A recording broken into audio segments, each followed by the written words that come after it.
Remember the Brady Bunch? Back before our money was broken, you could have one parent working while supporting a family with 6 kids and a live-in maid. Oh yeah, and a dog, Tiger. What happened? I have directed Secretary Connally to suspend temporarily the convertibility of the dollar into gold or other reserve assets. So President Nixon in August 15, 1971, took the dollar off the gold standard so we could print more money, so we could steal your wealth. And the reason that he decoupled gold from currency was to pay for the Vietnam War.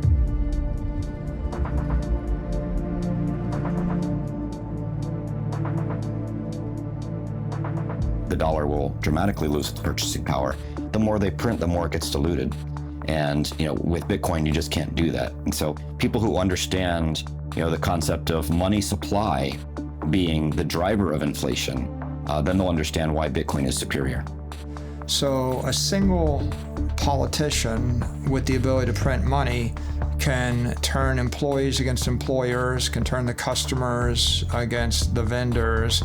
They can turn every industry against every other industry. They have people rioting in the streets. And typically, the people don't realize that it's the government that's created the distress, and they blame the shopkeeper or the policeman or the person in the streets for causing their problems. And so you have unnecessary violence. You have human tragedy. Businesses collapse, families collapse, people lose their lives. And it's all because the economy is, in essence, collapsing because the energy is being drained out of the currency. There has been so much damage caused by broken money over the last 50 years, and more people are feeling left behind. If you work for a living, you're paid a salary, you're kind of a slave. Well, that's a harsh word, it makes us uncomfortable. But it's true in the sense that you're given a certain amount of money for your time and effort. Therefore, you don't have time for creativity and innovation because you're just doing your job, just punching your ticket. Well, part of that is because your money that you're paid gets less valuable every day. We've been sold a bill of goods that inflation is good for us. That's nonsense. Why should the devaluation of my hard-earned money be good for me? That doesn't make any sense at all. Who it's good for is the people at the tippy top. How in the world are they going to get ahead if they're operating on this system that doesn't preserve their energy and their work and their time? So it seems like we're all getting rug pulled. I have a sneaky feeling it's inflation that's taking advantage of us. But what exactly is inflation?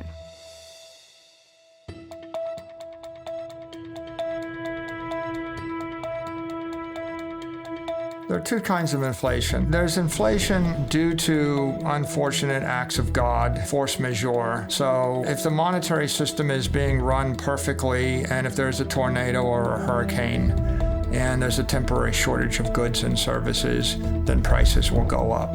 And so that is physical inflation. But there's another form of inflation, which is monetary inflation, and this is much more common.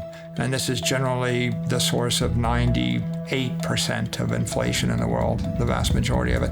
And that's when all of the goods and services and assets in a society are priced in a currency that is in and of itself inflationary. So if I price things in the dollar and I double the supply of dollars, the supply of houses doesn't increase, but the supply of dollars does increase. Therefore, the prices will probably double over time. Typically, especially if you're going through a hyperinflation, wages do not keep up. They do not keep up. And so inflation eats into purchasing power. You can't buy enough to feed your family. The average income in this country is now $5,000 less than the average cost of living. So the cost of basic human needs, food, shelter, and transportation is now $5,000 more than the average person makes, which means if you're in that category, which is most Americans, you now cannot make ends meet. Here in the United States, they target 2% inflation. They're literally saying we want to steal about 2% of your purchasing power every year. And then we have years like this where the inflation rate is 7 or 8 or 9% higher than normal. That means they're just stealing our purchasing power even that much faster. So there's no honest unit of account for them. It's just a credit-based system. They're just making different numbers on their spreadsheets, and they say, you know what, we're going to create this much more credit this year. We're going to destroy this much more purchasing power. And it's the citizens of the country that pay for that. We're paying for our government to make irresponsible decisions. So yes, I think that's very immoral. At this point, it's getting very difficult for people to catch up. We're seeing more people working multiple jobs just to make ends meet. We see more dual income households.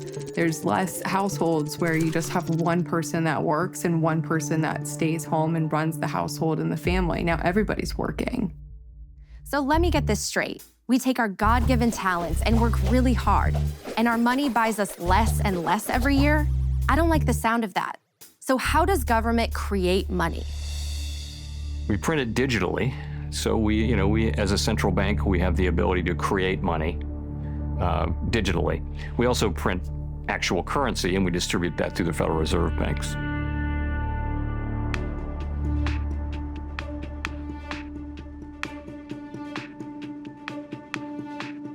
The current financial system was built for the elite. It was built to ensure that those that control institutions and have a vast amount of money can make even more profit at the expense of regular citizens that are from the working class. The current financial system was designed to promote the wealth of a minority, which is why that minority tries everything possible to discourage people from using Bitcoin, because they know they will end up losing that privilege they have been carrying for centuries. So we can't trust money to tell us accurately how much value we create. So it's not hard to see how we go from this to a world where a lot of people just don't even know how much they are worth to the world. And that makes it easier for the bullies of the world to step in and say, you know what, we'll tell you how much you're worth. A person who gives themselves to honest labor and gives an honest day's work deserves a wage that will allow them to sustain their lifestyle at a basic standard. And if that's not happening, then we have a problem in terms of the way our economic structure works. And there are a lot of people who work multiple jobs in order to meet that standard. And that is probably an indication that we have a problem. It's not good stewardship to put myself in a position where I acquire so much debt that I can't sustain my living. And we have people who are doing that all the time, and we have people who in some ways promote the idea that you can live this way. The incentives exist for the Fed to provide extremely cheap credit to banks and for them to mark it up a little bit because it's profitable for them, and then to offer that credit pretty cheaply and essentially create, debt slaves or indentured servants out of every American and anyone else around the world that they can lend to that is plugged into the Western banking system. That's just the incentives of the system that we have today. So was our monetary system designed to siphon away wealth from the working class?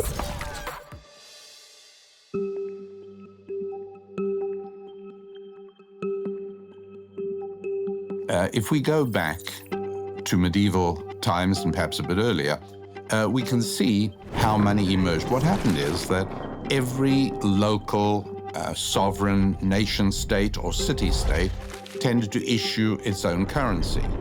And two things impacted the reliability, the durability, and the effectiveness of that currency. One was whether the issuer of the currency, whether it was a nobleman or a king, or whether it was a constituted government, whether they could, to use the phrase from Isaiah, to resist the temptation to dilute the currency. And it is a huge temptation. There's no question about it. I like to use a silver dollar as an example. So when this dollar was created, right, it was worth $1. As a matter of fact, for a while, you could take a U.S. silver dollar note and exchange it for $1, right? So this used to be $1. Today, I just checked, and it takes $38, paper dollars, Federal Reserve note dollars, to buy $1 of silver. That gives you an idea of the destruction of the purchasing power. And that's why we're seeing today in the post-lockdown world all the central banks around the world printed tons and tons of money. And that just doesn't make any sense. And so people say, well, why are housing prices going crazy? And why are food prices going crazy? Well, it's inflation. It's actually not really inflation. Inflation is when there's excess demand for limited supply, so the price rises. This is currency devaluation. So weights and measures were the way in which you'd say, if I got a pound of something, I'll give you a pound of this, or the equivalent. And there's a real warning in the scriptures, Deuteronomy, Leviticus, especially in the Mosaic Law, and then later in the book of Isaiah, the book of Proverbs, that talk about things like, and they use a lot of metaphors, like diluting the wine with water. I mean, how is that for an image of inflationary policy, where you inflate the amount of money in the economy because you have control of the printing presses? Unfortunately, as governments abandon all morality with respect to preserving the value of the currency for which they exercise control and responsibility, it's increasingly impossible to count on that kind of stability. And in that light, we think in terms of whether Bitcoin is an investment vehicle or whether it is an exchange vehicle, or maybe we have to look at it as both.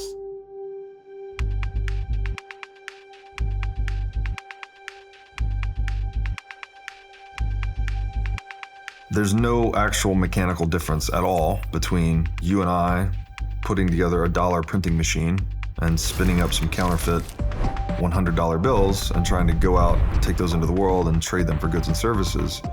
There's no difference in you and I doing that and what the Federal Reserve does by the trillion. It is one of the core contributors to the rich getting richer and the poor getting poorer.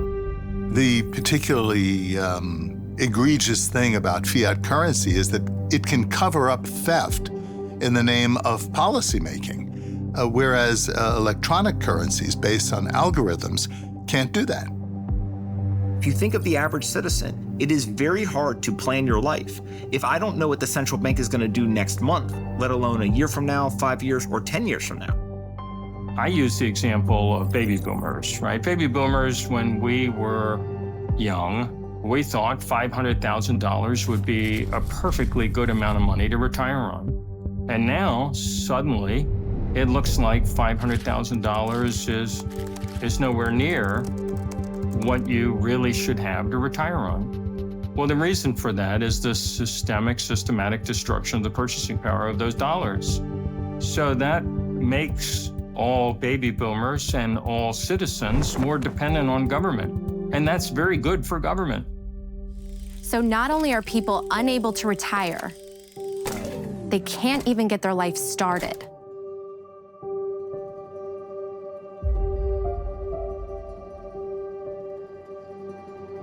God's will is for us to be fruitful and to multiply. And one decision or one factor that impact many people's decision to have children is their finances.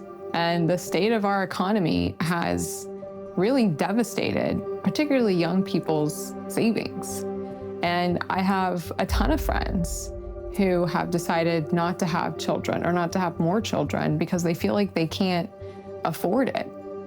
So I do think inflation can impact some people's decision on if they want to have children or not. And I think that's a really sad thing. I have experienced this in my life. I have put off having a family. I've wondered if I'll ever be able to afford a home. More and more people in my generation are living at home with their parents and drowning in student loan debt. Millennials like me are losing hope that the future is one they'll be able to afford. For the first time, we have a generation that is worse off than the ones who came before. None of it feels fair because it isn't. The system is rigged against us. We live in a system where we are forced to use a certain currency. In our case, let's say the US dollar. We didn't choose to use the US dollar. We didn't have a vote about whether we were going to use the US dollar. We're forced to use the US dollar. And that US dollar is controlled by political organizations that make political decisions to benefit themselves at the cost of others. Decades of policies that were probably well-intentioned have led to the worst levels of income inequality and wealth concentration we've seen since the 1920s. And at this point, we have politicians who just throw blame and they come in and say, I'll fix it. But unfortunately, they can't fix it because in order to keep the system going, they have to keep printing money. And the more they keep printing money, the more the wealth concentration grows and the more unfair and unequal the system becomes. Okay, so clearly there's a problem, and it feels like there's no way out. But is there? If broken money is the cause, how can we fix it? More and more people say the solution is Bitcoin. My perspective is that Bitcoin does fix everything. And Bitcoin is about community. It feels healthy. It feels like it's doing something good for society. It's something that's non-political. It is not tied to any one group or another. It's not tied to the Republicans. It's not tied to the Democrats. It's not tied to the Libertarians. It's open for everyone, and it's free for everyone. Anyone can be a part of the Bitcoin economy. It's like a good church. A good church says, anyone, come on in. Come be a part of our community. Be a part of our family. Bitcoin is that. So we can only trust systems that cannot be discriminatory. And Bitcoin is powerful in a way that is money that does not discriminate based on race, based on gender, ethnicity, or even geographic location. A person holding Bitcoin in Togo today will have the same value as a person holding the same quantity of Bitcoin in the United States. I'm not a techie. I'm really horrible with technology. But once I understood what blockchain was, blockchain's integrity. Bitcoin is based upon integrity. That's why I call it people's money. The government cannot make it. Bitcoin is not this centralized control of the economy. Bitcoin is built by the people, for the people. If you consider how many steps it takes for a merchant to sell a good to a consumer in the traditional world today, it takes 9 steps. And what the Bitcoin network does is take 7 of those steps away. It's peer-to-peer. Those steps, by the way, are dominated by toll takers. They're taking fees.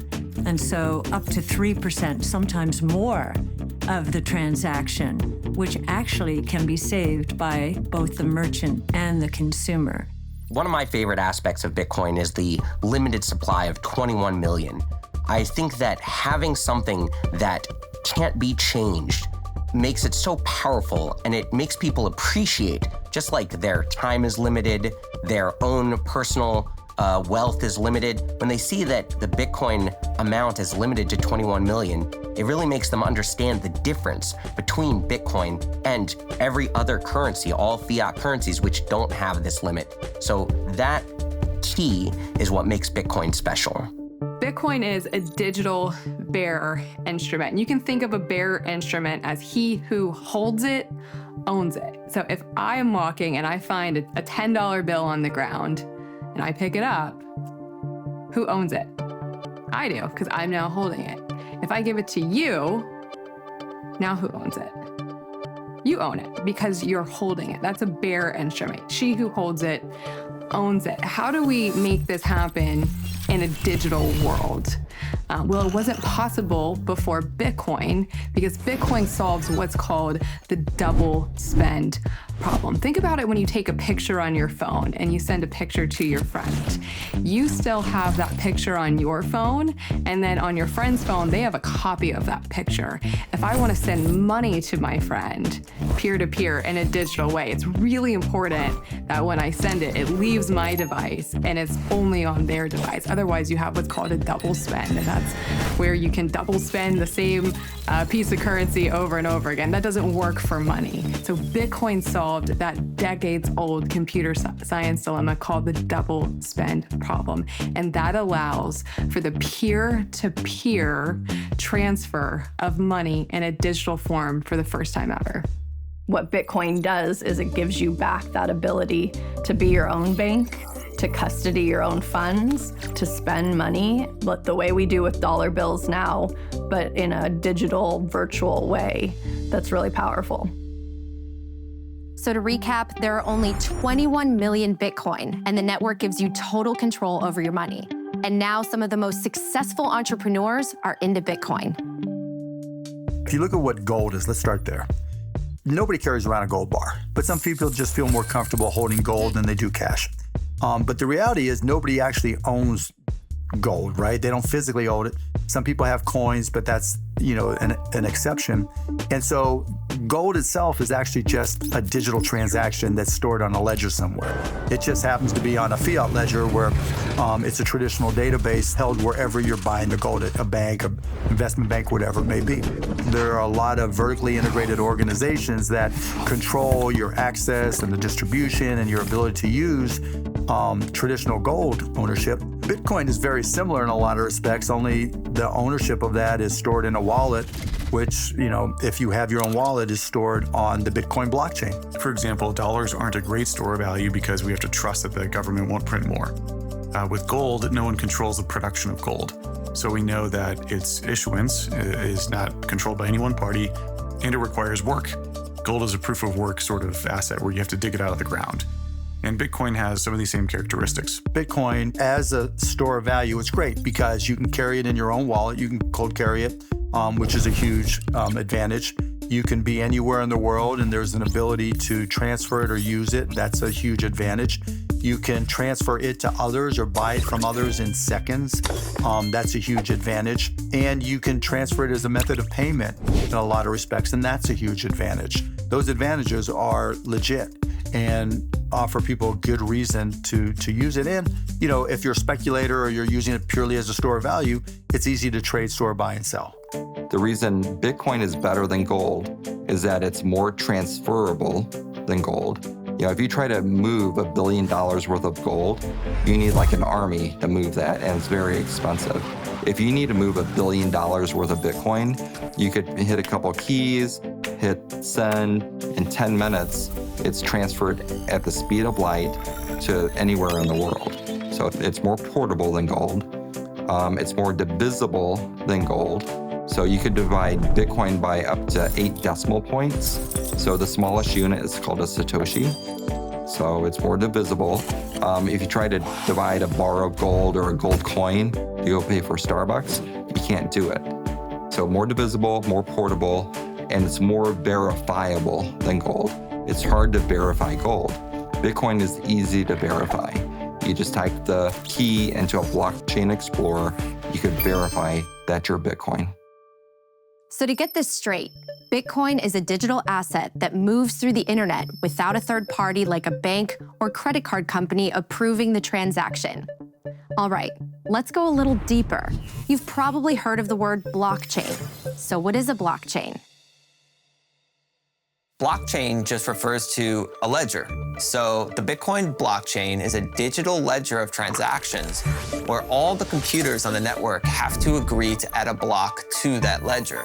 So it's a chain, essentially, of blocks that each contain a list of transactions on the Bitcoin network, and the whole community, essentially the whole network, verifies that those transactions are accurate.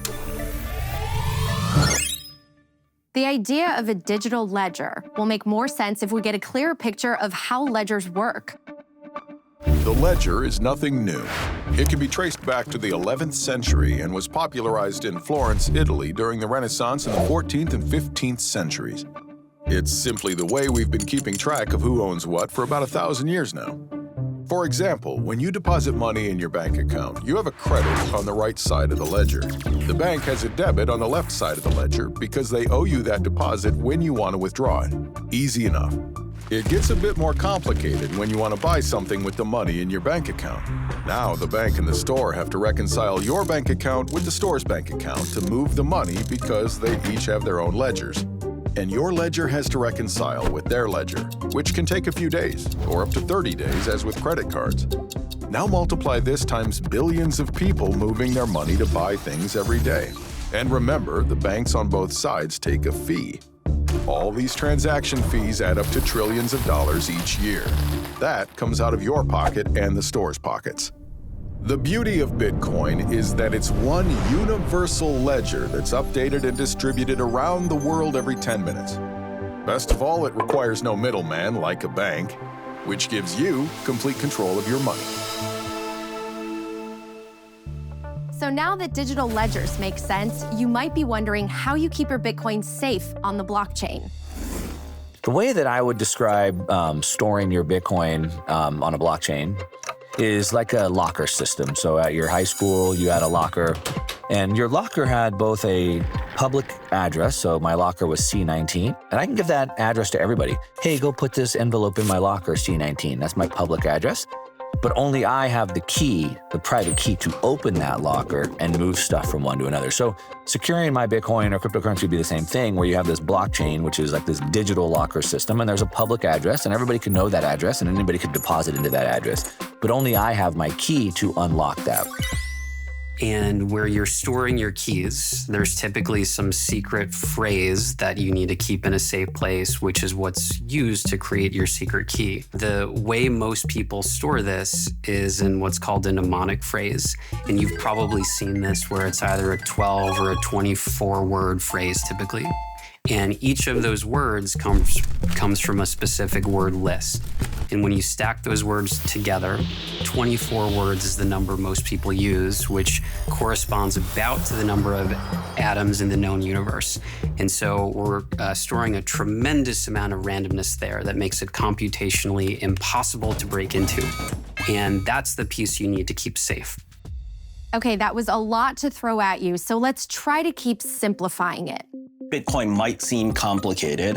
At the same time, I'd argue it's way less complicated actually if you look underneath the hood to figure out how banks settle transactions. But most of the people don't care, right? In traditional finance, you hit the button, it goes somewhere, and it just ends up in my wallet, and nobody asks how it got ultimately from point A to point B.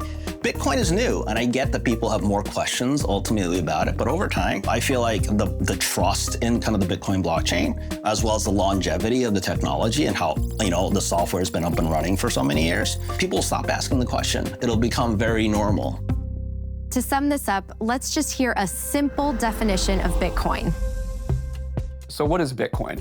Bitcoin is a piece of software that allows two parties to exchange value over the internet in a transparent and trustless fashion, as easy as sending an email.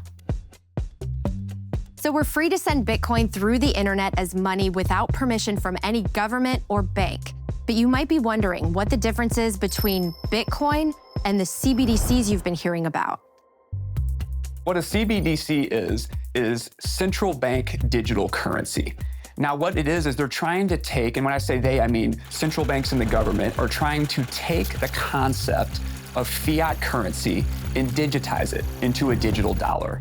Now, the challenge with this is that allowing the state to create these central bank digital currencies, it is creating a mechanism by which the government can surveil every single transaction that an individual makes. And not only can they surveil these transactions, it allows them to turn off your bank account if you start doing something that they disagree with. This is an extremely slippery slope that if we allow the government to go down this path, it has the potential to enslave humanity in the long term. And I think it's something that we need to carefully review, because if we go down a CBDC path, allowing the government this level of control, it's unprecedented, which is why we should avoid this at all costs and stick to a hard money standard like Bitcoin. The central bank literally would be in position to cancel any transaction. It would be permissioned, not permissionless. And it's one thing, for MasterCard, for example, to know how much they paid to Walmart last year, but it's another thing for them to tell the world how much you paid at Walmart last year. And it's a whole different level of creepy for them to say exactly what did you buy at Walmart last year. And I think people kind of broadly get that sense of privacy. That's what's at stake here. I think the future of money really is one of the most important policy debates we're having today. And when you think about where people could go with kind of an Orwellian surveillance state money system like a central bank digital currency, it really is a good versus evil, and Bitcoin in this case is on the good. The countries that are clinging to a CBDC are trying to control their people, and those are weak governments. Weak leaders are the ones who try to control everybody. The strongest leaders are the ones who trust people and set them free. The problem I have with CBDCs is they're Marxist. And what I mean, the central bank Marxism is central banking system. So that's why I support Bitcoin, because Bitcoin, I saw the strength coming from the people, not the government. I think CBDCs, wherever they are a threat to freedom. Absolutely.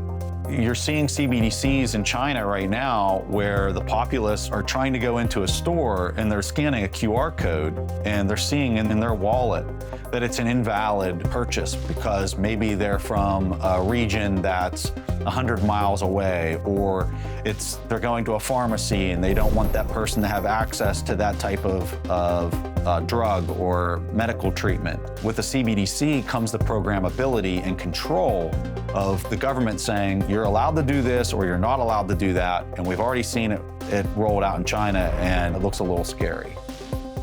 So when you're doing that compare and contrast between a CBDC and Bitcoin, it's all about who's controlling the actual ledger. One's actually decentralized, the other one is not. It's completely controlled by the government. Now that you know the difference between Bitcoin and a CBDC, let's play a little game. Hey everyone, time for one of my favorite games, CBDC versus Bitcoin. Here's how we play. I'll read you a headline from our not-so-distant future, and you have to decide, am I describing a CBDC or Bitcoin? Are you ready? Okay, first one. After criticizing President Macron on social media, French pilot's digital wallet is frozen. Come on, this one's a no-brainer. CBDC or Bitcoin? That's right, CBDC. Next. British electrician protests being denied a pint of lager at local pub for exceeding his alcohol limit for the week. Which is it? CBDC, Bitcoin? Well, of course it's a CBDC. All right, last one. Are you ready? Can I get a drum roll, please? After Chinese invasion, Taiwanese citizens escape with their savings in their head. Border guards are unable to confiscate their wealth. You tell me, CBDC or Bitcoin? That's right, Bitcoin for the win. Thanks for joining us today, folks. Natalie, back to you. Hopefully by now you're feeling more assured. So let's get back to the idea that Bitcoin fixes everything and look at exactly what it can fix. I think that there's a moral case being made for Bitcoin in that it is for the end consumer, for the citizen. It is the stable form that cannot be stolen or corrupted or manipulated or inflated. And so for an individual, that is a great thing. It doesn't necessarily benefit certain governments who want the ability to wipe out with the stroke of a pen or the muzzle of a gun the bank accounts of its citizens. So politicians promise you that they will make your houses more valuable, that you can use them as ATM and extract value from them, that you'd have cheap borrowing and cheap leased cars and cheap mobile phones, and you'll just be wasteful and keep consuming, borrowing, spending, consuming. This is not sustainable. It's not sustainable for human harmony. It's not sustainable for the planet. It leads to a joyless market society that measures GDP and exchange value over experiential value. And experiential value is much more valuable to human beings. We don't measure our literacy rates, our suicide rates, our divorce rates, our happiness, our pollution within the GDP metric. We only measure exchange value. So as long as politicians keep saying, oh, GDP is going up, therefore we're all doing great, that's a massive problem for human society, and it's not sustainable for our planet. So I think it's extremely important that we consider a sound form of money as a fundamental change for our financial and monetary system, because that will put us back on an even keel. So how does all this get us back to the Brady Bunch days? You know, where a family can actually live off one income and have a balanced life? Bitcoin could make life affordable again and allow us to plan for our future. If money actually held its value, imagine the freedom we would have. I think store of value is a really interesting concept that ultimately people are trying to figure out, where can I put my economic value that I've gotten in exchange for the work that I've done? And I don't just want it to not go away. Maybe actually it should increase in value over time. And I think something like Bitcoin continues to perform over the last 15 years as the best store of value on the planet. People view Fed monetary easing as printing money. And if you're printing money, it's going to create inflation, and therefore sound money tends to grow in value. Just in case you haven't heard of sound money, let's take a moment to learn what that term really means. What is sound money? The term sound money originated back when we used gold coins as currency. Oftentimes, as a way to create more money, kings and queens would mix in common, cheaper metals with gold. That way, they could create a coin that looked like it was pure gold, but really, it was diluted. And that allowed them to create more coins with the same amount of gold. So instead of 10 ounces of gold being able to create 10 coins, now they could use that 10 ounces of gold mixed with junk metals and create 14 coins. It was a very sneaky theft of the people's money. The public got wise to this scam and found a simple but clever way to test if their coins were pure. If they dropped them, a pure gold coin would make a different sound than a diluted one. Today, when we refer to sound money, we mean money that cannot be diluted. Bitcoin is the soundest form of money humans have ever created because no matter how hard anyone tries, you can't dilute Bitcoin by creating more of it. There will only ever be 21 million for all of human history. So because Bitcoin can't be printed out of thin air, it gives us money we can trust. And what's more, it's inclusive and open to everyone around the world.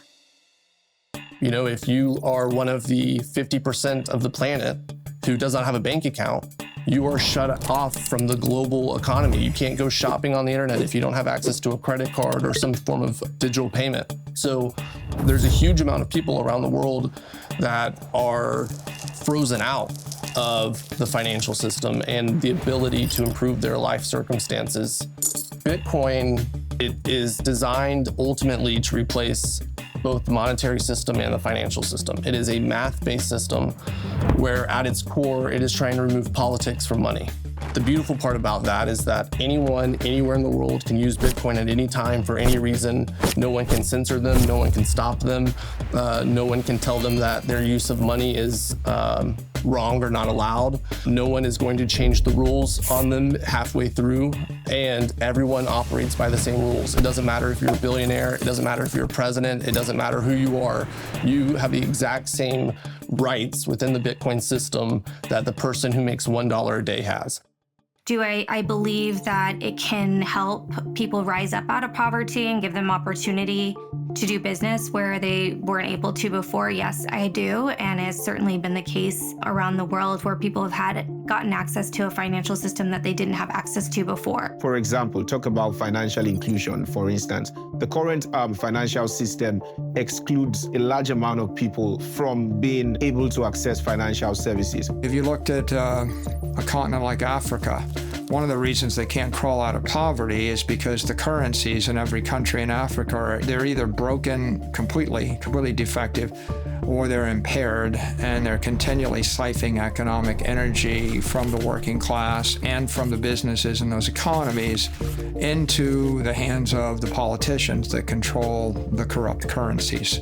You, in essence, don't really have any hope of accumulating wealth if you're paid in a defective currency and the currency is continually collapsing. Not only does Bitcoin allow people to be their own bank, it is the only form of money that gives us digital property rights. Bitcoin is very transformative because it gives us a new set of building blocks.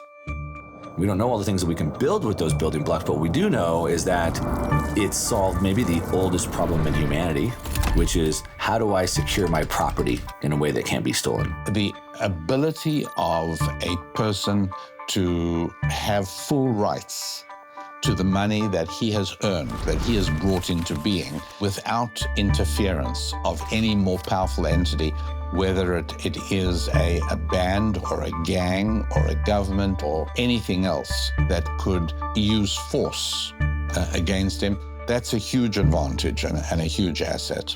Coming from the former Soviet Union, my parents brought my family over 1989. I was 7 years old.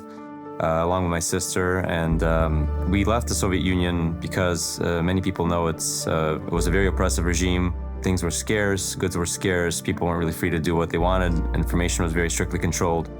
So what I found out is that when we left, the government was able to exchange about $100 per person. For my family of four, that meant we left with $400 in our pockets. And that's all we could take with us. Otherwise, our option was to exchange these Soviet rubles on the street, which basically had no value. Had we had Bitcoin back in the Soviet Union in 1989, we could have actually taken our hard work and everything that we had done with us, that value that we earned. If you show up at the airport with all of your money in any other nation state, they either arrest you, they send you home, or more likely, they take your money and send you home, right? Try to walk through an airport in most countries with $1 million of gold in your backpack and see how far you get.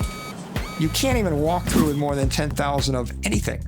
Governments have captured the capital of their citizens, and if they can force you to use the currency while they've got the capital captured, they can simply seize as much of your capital as they wish by debasing the currency more aggressively.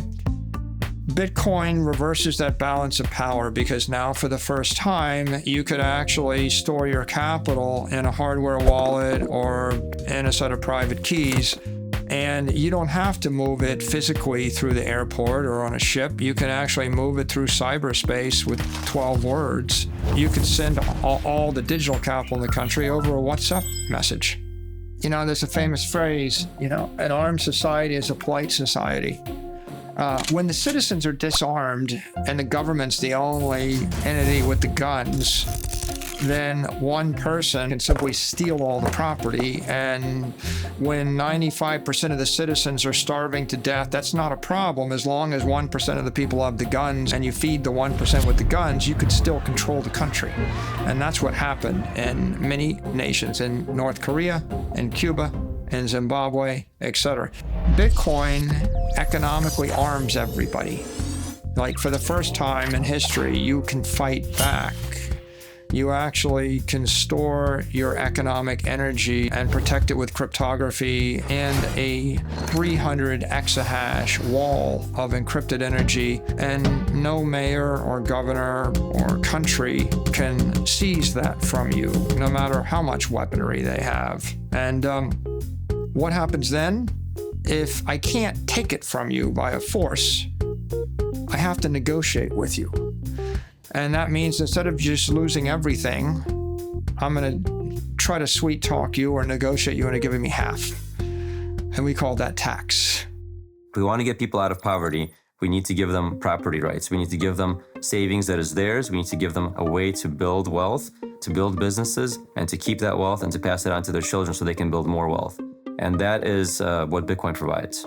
Bitcoin enables digital property rights for the first time because it's the world's first digital bearer instrument. It allows people to have not only ownership, but control. But what also is essential to a free society is economic freedom. If you don't have the choice of how you spend or save your money, you don't live in a free society. Before cryptocurrency, you needed a bank to allow you to build something and put it on the internet. But now we have money native to the internet, which allows the whole world to participate in a global economy.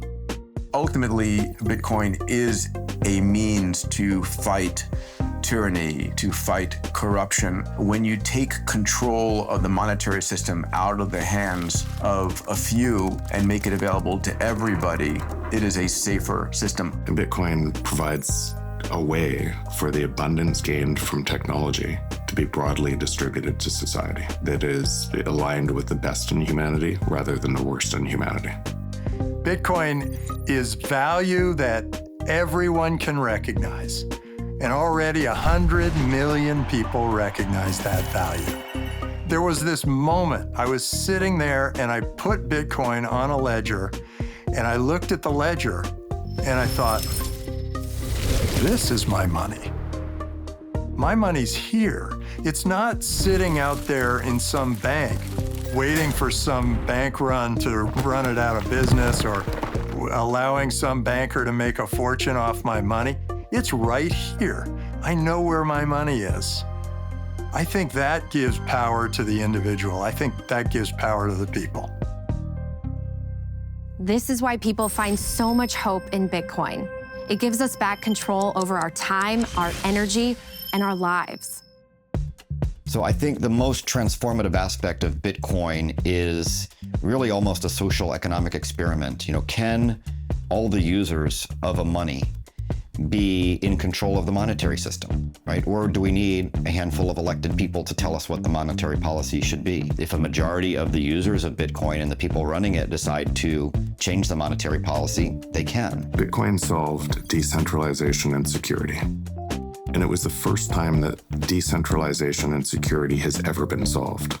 And for anyone that's gotten into Bitcoin, reading the Bitcoin white paper is usually the inflection point where it's a 9-page, really easily understood document that lays out what's now the whole cryptocurrency ecosystem. The fundamental idea that we can have a financial system where individuals are really in control of their money. You don't have to have all of the intermediaries that were problematic in the 2008 financial collapse. When I saw that as an engineer, I thought, wow, this is one of the most empowering things that I could imagine. The most important thing is the way it reorganizes human behavior, right? Because for basically thousands of years, most things happened in a trusted way. You had to trust somebody in order to conduct a transaction. You had to trust somebody in order to store your wealth. And now you don't. You can use Bitcoin and you don't actually have to trust anyone.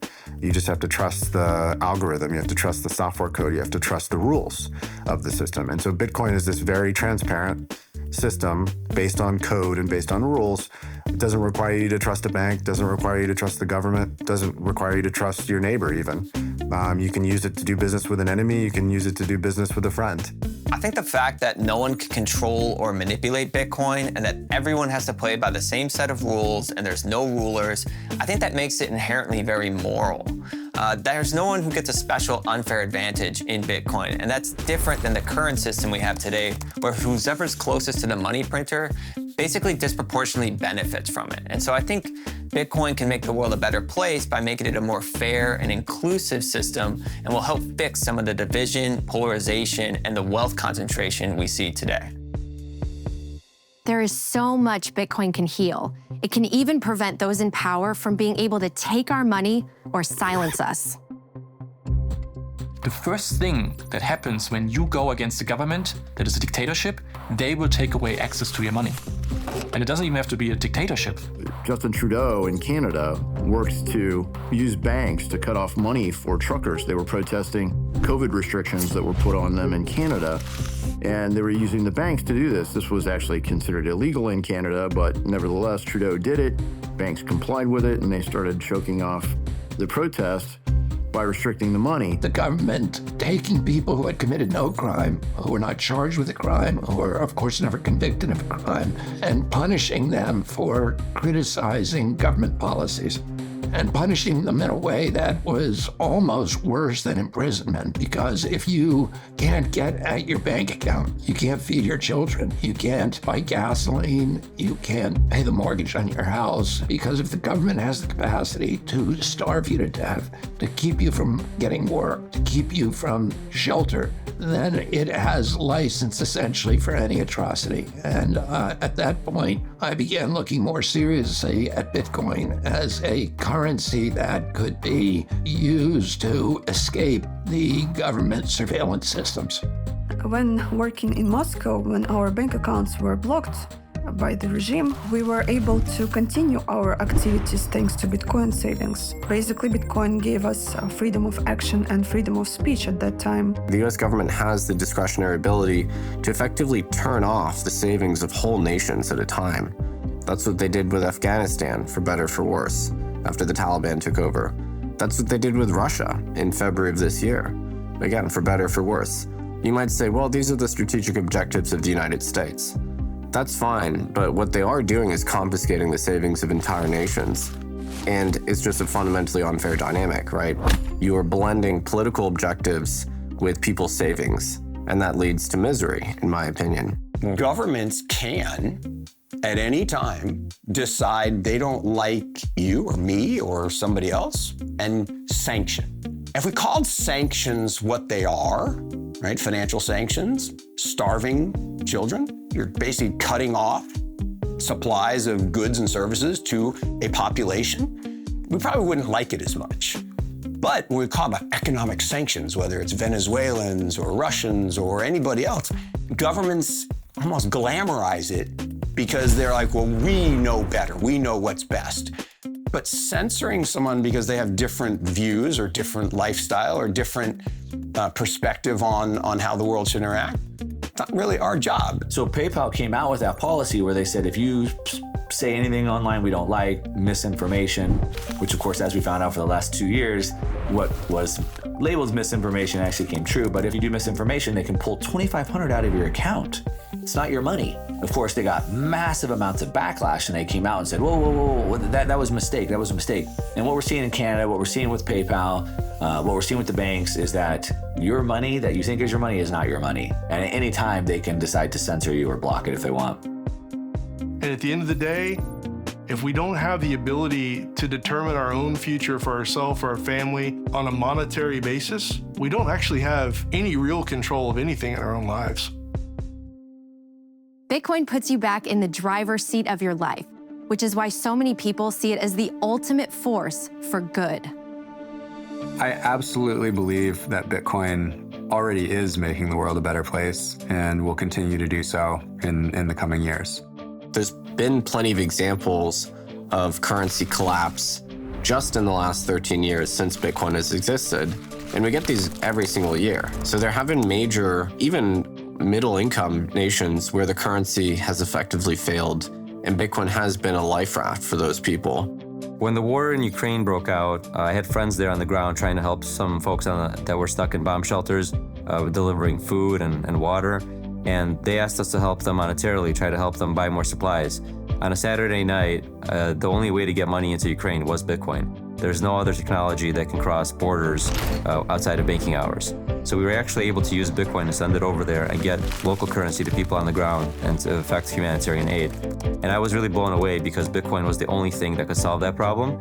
And in times of war, all philosophical resistance to things like Bitcoin goes out the window because it doesn't matter. If it solves your problem, you're going to use it. And that's what makes me really excited about it because there's so many problems in the world and those people really need the Bitcoin. We decided to collect some donations in Bitcoin, and Bitcoin was a kind of a plan B for us.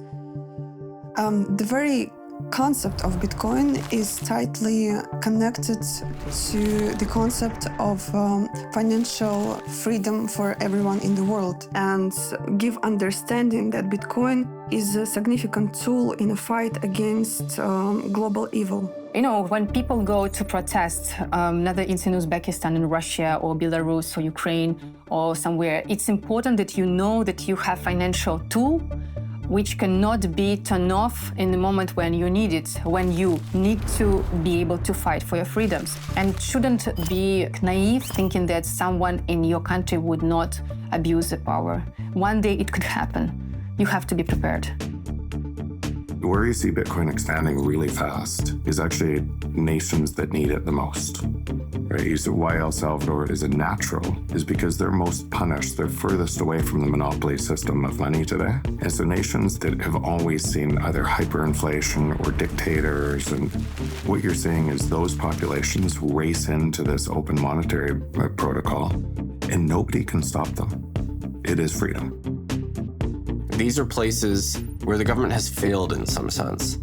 And so a lot of critics think, oh, well, you know, Bitcoin is just something that, rich Westerners like, and it's a tool to gamble with. But really, the on-the-ground adoption is happening in places where people actually need it. And I think that's an extremely telling early data point. And so, like, if you live in Nigeria, Nigeria has among the highest Bitcoin adoption rates in the world, like more than 30% of people use it. It's actually a very useful tool to do peer-to-peer transactions. Bitcoin, when you look at its alternative as a money where you don't have to trust anyone and you can move it across countries, you can send it to your family. I've heard tons of stories from Argentinians on how they use Bitcoin to get around capital controls, to get around, government restricts the ability to move dollars in and out of the country. And Bitcoin is this fantastic alternative for that.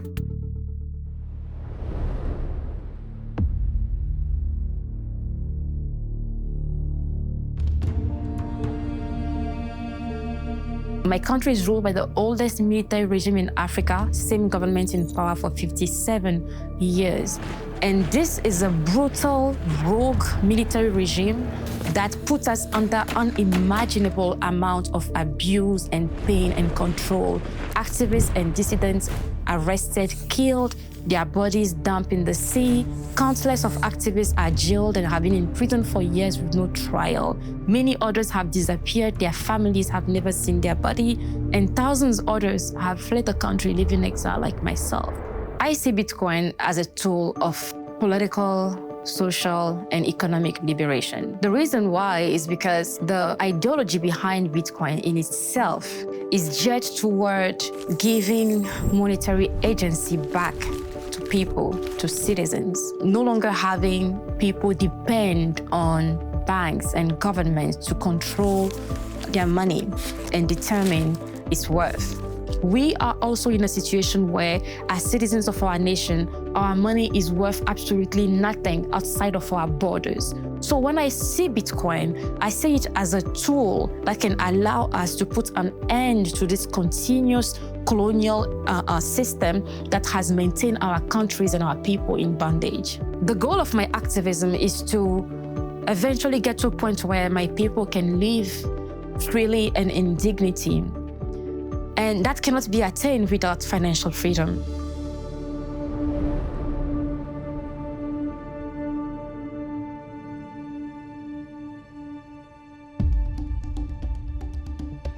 Digital Sun Fund, which is my non-profit organization. What we do is trying to empowering young women and children in developing countries like Afghanistan. But there was an issue about there was an inability to paying these women because many of these women didn't have a bank account, and we have to actually send the money to their male relatives' bank account. And many of these women sometimes says that they never received the money because once the money goes in the hands of the men and the relatives, they prefer to not give the money to the women. And why it's like that? Because in a conservative communities, some men are trying to control the lives of the women. And obviously, the first thing is that they don't want that the women have the financial freedom. So we heard about Bitcoin, and we thought, wow, we can use Bitcoin and send to the women directly, and they can have control of their own finance. That was interesting, and we deployed a Bitcoin wallet within our system. We created a user-friendly platform that was very easy for them to find where their wallet is, how much money they're making, and what they can do with this money. Bitcoin has helped us bypass the physical and social barriers. If you have cell phones and smartphones and you have access to internet, you can have your bank with you everywhere. And that's why I think that the magic of the Bitcoin is.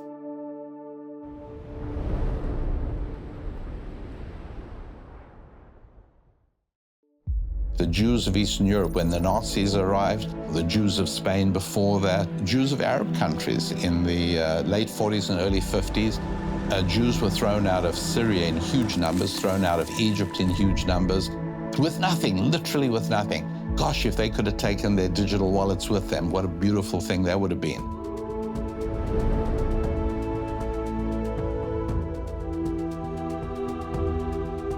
I think Bitcoin is as much an ideology as it is a technology, but because it's an ethical ideology, there are many people that feel very spiritual about it and others that view it as a religion. If you worship truth, if you worship integrity, if you worship conservation of energy and balance in the universe, then Bitcoin is your religion. Bitcoin is ethical, but it's also peaceful. It's not a currency that worships violence.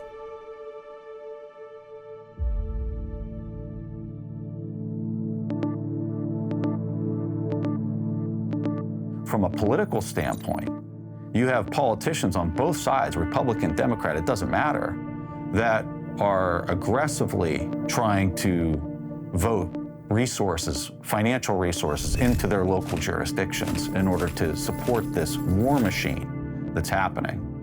And that's the game of fiat currency where nobody is pegged in operating off the same rules, the same rule set, which is supplied by Bitcoin. It supplies this global rule set that nobody can manipulate, cheat, or take advantage of over the expense of other players in the global game. And that's why Bitcoin's so different. And that's why Bitcoin solves this massive problem that has been wrought throughout history between humanity and violence. Fiat money is used to fund wars. We've spent $8 trillion on regime change wars over the past 20 years.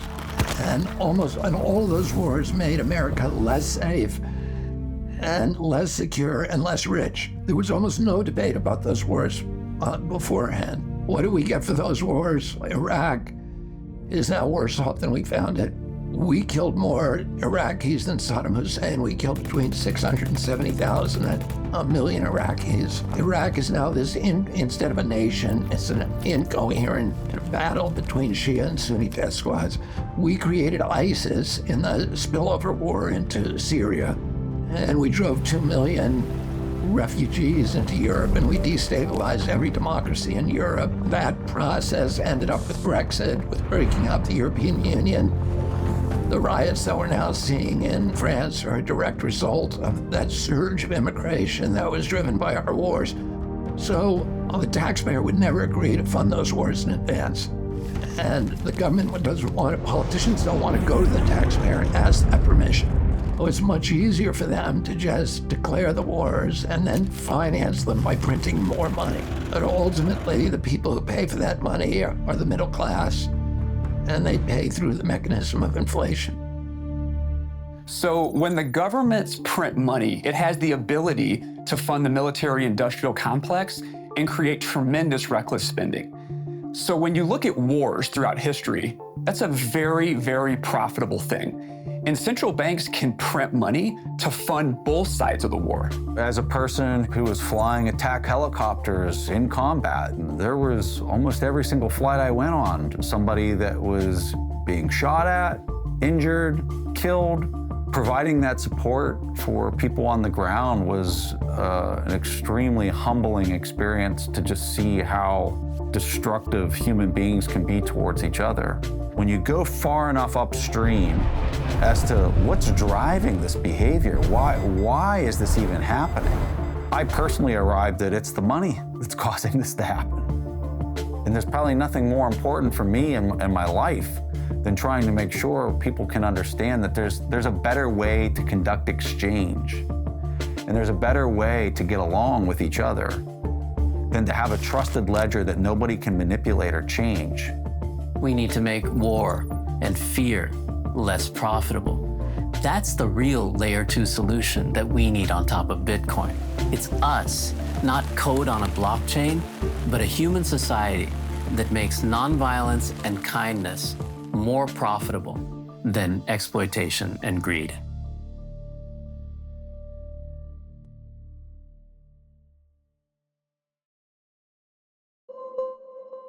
Why is nobody in the U.S. concerned that we've been in these wars for as long as we have?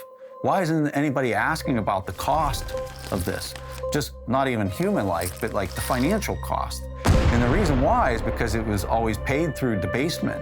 They didn't know they were paying for it because the bill was pushed way out into the future through the depreciation of the currency itself. And so it just didn't seem like there was a cost. And so it's not just the US that pays for their armed conflicts this way, it's every fiat-based nation state that pays for their armed conflict this way. If you move to a Bitcoin standard, all of a sudden, you can't debase the cost of conflict away. And Bitcoin, conversely, is the currency of peace. If you actually have to go to a population and ask permission to wage war, in most cases, they're not going to give you that permission. It's interesting when a government gets into trouble and they have to pay for a war, or they have to pay for a pandemic, or they have to pay for some cataclysmic event. They tend to print money. And because you're going to have these governments printing all this money, then the money is worth less. Well, what if it were all Bitcoin? Not only would that government not have the ability to print the money for the war, you might not even have the war. So many people see a world where Bitcoin reduces war, makes it unaffordable, and incentivizes us all to love and serve one another.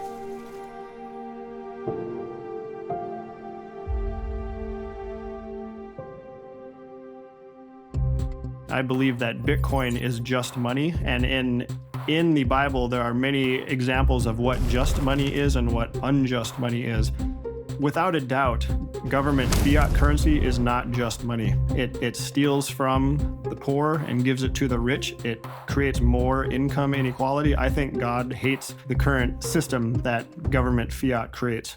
That elite group of people makes decisions based on their own portfolios, based on their own set of priorities or those of their friends and colleagues who mean a lot to them.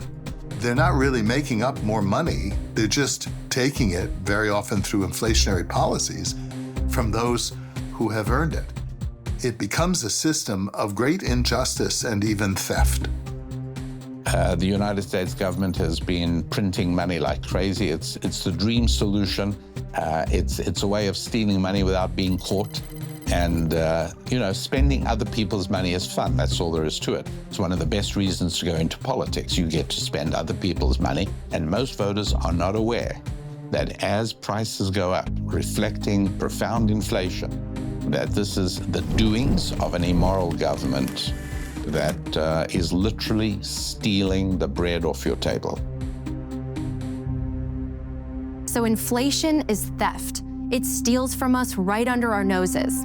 And sadly, the way people keep up with inflation is to max out their credit cards and take on more and more debt, which only creates bigger problems.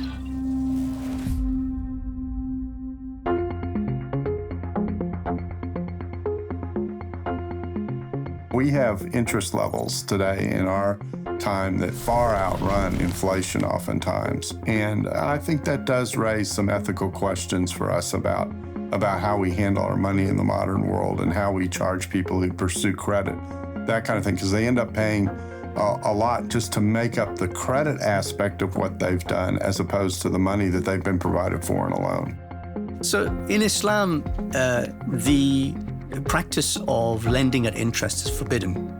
And specifically, the word that is used is riba. Riba literally means surplus or excess. And it means any excess on money. So any form of money creation is forbidden. Riba is interest, it's usury, it's money creation. So when we talk about sound money in Islam, we're really talking about a form of money that cannot be created from nothing and therefore requires proof of work. Now, one of the problems with fiat money is that it doesn't require proof of work. Well, that's interesting. Let's see what other religions have to say about Bitcoin and its ethics. Many people question, what is the role of technology in Judaism? This is a tradition and a law which goes back thousands of years, so what could it possibly have to say about these modern inventions and technologies? The fact is that everything that God creates in this world is all for the purpose of making the world a better place and serving Him better. So all of these technologies, whether it's phone, internet, video, all of these things, Bitcoin can be used and should be used for the better service of God. India was this fabulously wealthy industrial power and a spiritual innovator at the same time. And it's largely because its economics had somewhere in its foundation the idea that the ultimate goal is the pursuit of moksha, this true freedom. And we can get back to that. So if Bitcoin helps us to get back to a new kind of capitalism that fosters both material well-being and spiritual freedom, it'll be great.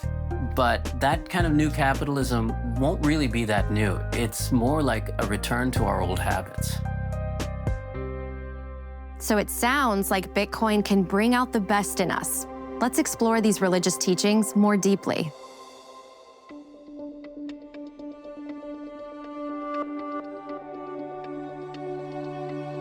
When it comes to Judaism being compared to a blockchain, there are so many points that we can look at. Besides the word chain itself, the transmission of Torah and Judaism through the generations is called histaushlut, a chain of descent from rabbi to rabbi and generation to generation. So what every individual can do is study Torah. They become their own full node. They can validate all of the laws and all of the customs and traditions. And then as new situations arise, rabbis have to deal with how does the Torah have a perspective on these new technologies, on these new questions? That's where proof of work comes in. The rabbis are the most educated and experienced in analyzing and studying the Torah. So they prove their work through their study and through their writings, which can then be verified by every member of the tribe. All they have to do is look into the Torah and validate that what the rabbis are saying fits in with the Torah values and Torah teachings. Particularly as a Jewish person who the Jewish people have been dispersed across the entire world and have had to move from country to country, I can appreciate a money that you can take with you and own and use for your purposes without it being interfered by third parties. Bitcoin is just another step in the technological development of how we can serve God better.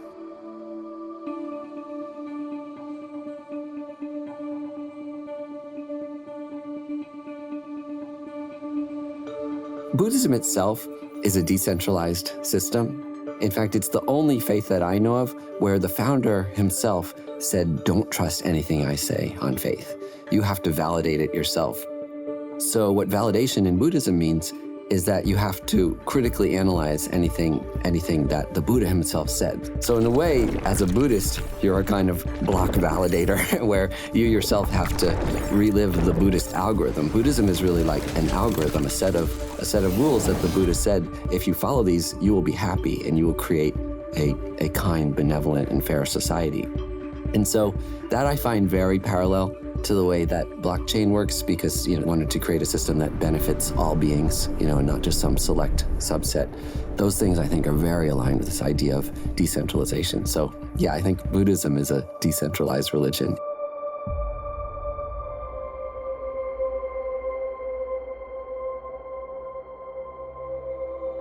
If you have centralized planning, that is, fewer people who are making the decisions about the economy as a whole, you have less information.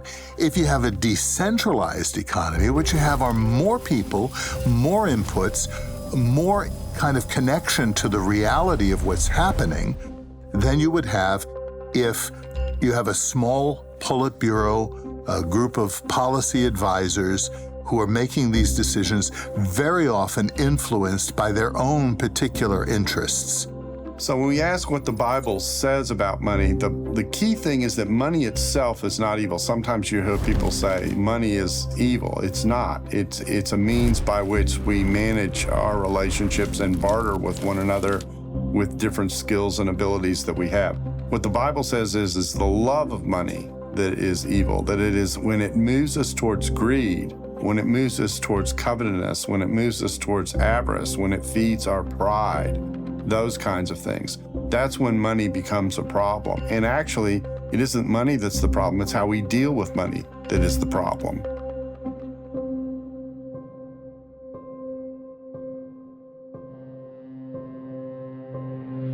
Now, in Vedic economics in ancient times, the ruler, who was often elected, by the way, even 2,000, 3,000 years ago, was judged on a concept called yogakshema, which means an overall material and spiritual well-being of the citizens, particularly the weakest in society.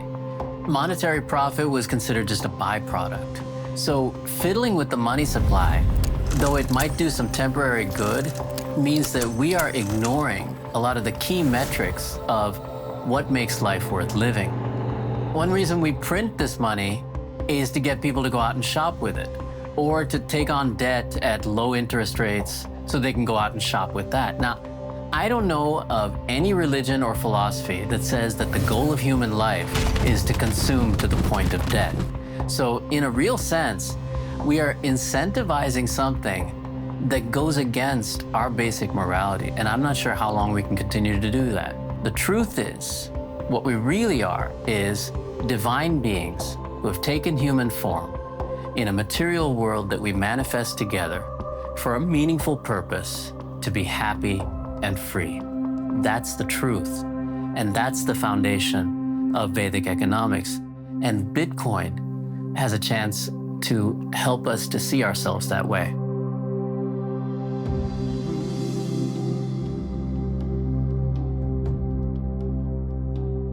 There are sources of scripture in Islam, which are the Quran, which is believed to be the word of God, and the Hadith, which are the collection of the sayings and actions of Prophet Muhammad, peace be upon him. And there are two very famous hadith, one regarding price fixing and the other regarding monopolies. The price fixing hadith goes something like the following. A group of people came to the Prophet and said to him, would you fix the prices of commodities in the marketplace? And he considered this and he said no, because he didn't want to cause an injustice against the people. He said that God is the one who fixes the price in the market. So this thing, I think, is very important because it tells us that a free market economy is one that is fundamentally a just economy. I think Bitcoin is the most Islamic form of money ever invented, and therefore, also the most Abrahamic form of money invented, because actually the three great monotheistic faiths share many characteristics in terms of justice and equality and fairness in dealing with one's fellow man. So I think that Bitcoin has those characteristics to be not just the most Islamic form of money, but the most Jewish and the most Christian form of money as well.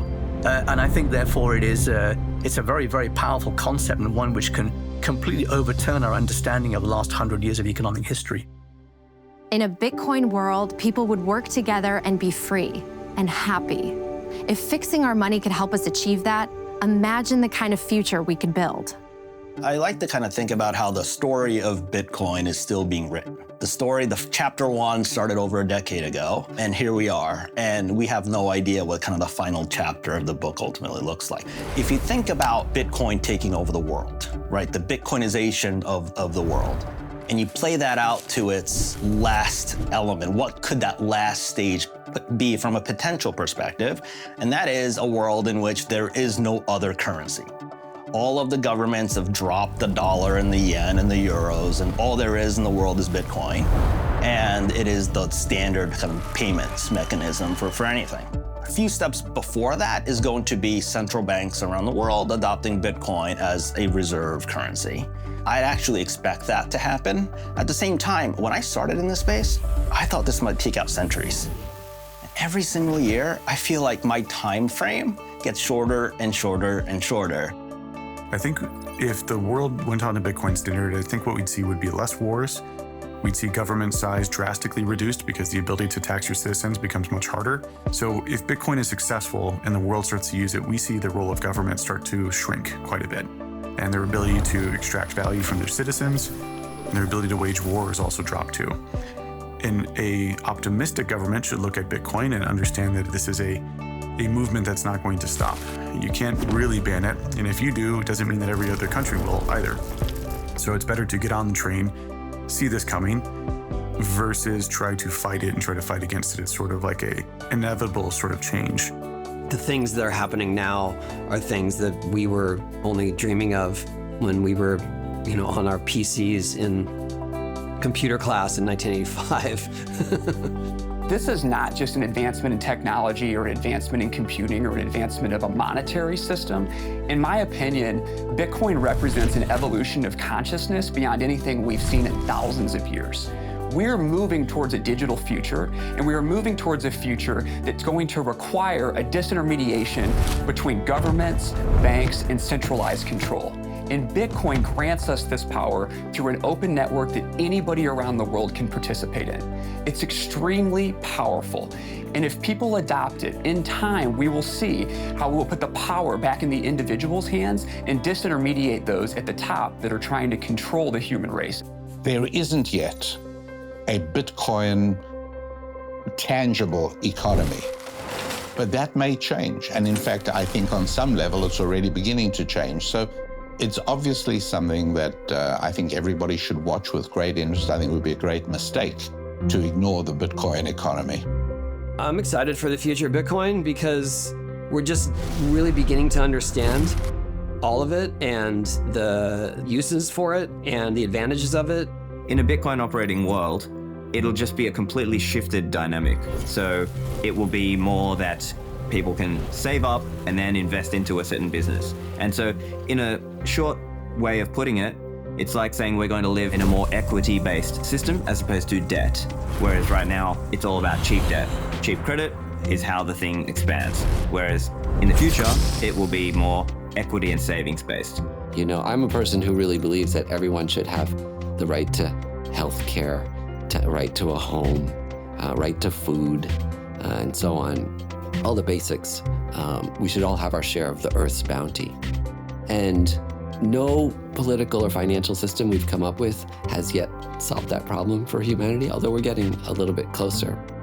So the idea of putting it into collectively agreed algorithms that no individual can change is very, very powerful. So these things are happening all over the world. What I see in the next 10 years is that Bitcoin is flourishing. Bitcoin is solving problems for people in the places where they have the problems. That could be currency problems, that could be energy problems, that could be being able to escape from your country. And that growth is something we see every day. It's not shrinking, just like the internet just keeps growing, right? Lots of people ask, how long will it take for the world to be on a Bitcoin standard? Will there ever be a time where Bitcoin is the world reserve asset and the world reserve currency? I think that that's inevitable. I do think that's coming at some point, but I think we're still kind of a long ways away from that. And so maybe 5-10 years from now, I think lots of the world's government fiat currencies are going to dissolve, and that purchasing power is going to be transferred into either the US dollar, possibly the Chinese yuan, and certainly Bitcoin. And the world will be a more just, a more honest, and just a better place to live. We consider a sound form of money as a fundamental change for our financial and monetary system, because that'll put us back on an even keel. That'll actually put us closer to those values that were once espoused 2,000 years ago by the Abrahamic faiths. One of the other areas that I just really like about Bitcoin is this idea that I mentioned earlier, where it's a very unifying technology. Whereas considering considering how divisive the whole country is, the whole world, but especially in the United States, we're at each other's throats and we don't agree on anything. But now, all of a sudden, Bitcoin comes in, and you have Republicans and Democrats and conservatives and libertarians because they agree on Bitcoin, and they agree on Bitcoin because it reflects their values back at them, and they believe that it's the right path for us to move forward. So all of a sudden now, you have this base layer unifying technology that can really start to help us have conversations, because the worst thing that we can do is get into our echo chambers and not talk to the opposite side anymore. Now you have Bitcoin helping to unify these groups and put them in the same room and have conversations. And I think that's where progress can be made. Our money should reflect actual value creation and not be sort of given to us by a government that's just trying to manipulate the money supply to get us to shop when they want and go into debt when they want. As long as we're manipulated like that, we're not truly free. That's what we need as a change. And Bitcoin gives us a basis. It gives us a tool for creating that kind of society and that kind of economy. We're at a very transitional time in history. If you look back through the long lens of history, what we see is a repeating cycle of freedom, oppression, revolution, freedom, oppression, revolution, freedom, oppression, and it just goes through all of history. And I think we're at a point in history where that cycle could finally break. And I think it could break to one or the other side. And it's going to happen in the next decade or two, and it's going to be up to us to decide which way it breaks. And I think the cycle breaks, and either one, it breaks to where through CBDCs and social credit score system like they have in China, through indoctrination through schools and social media, they can indoctrinate us, they can censor us, they can lock us down, keep us isolated, and potentially prevent any revolution from ever happening again. The other option is that understanding that the source of all their power comes from the ability to print money. The money printer is their power. And if we can defeat the money printer, and they'd have no more ability to print endless amounts of money, then their entire system falls apart. And Bitcoin is that tool that allows us to beat the money printer, defeat their system, and if we move to a monetary system that nobody can control, that system never builds up again. We defeat the money printer, they never get the money printer going again, and we have a life with no revolution cycles of just pure freedom for humanity from there. I see that we do have a choice to make. I always lean into hope and the good in all of us. We should not steal. We should not wage war. We should have a form of money we can trust, so we can build a world of prosperity and abundance for future generations to live together in peace and harmony. Bitcoin embodies that hope, purity, and truth.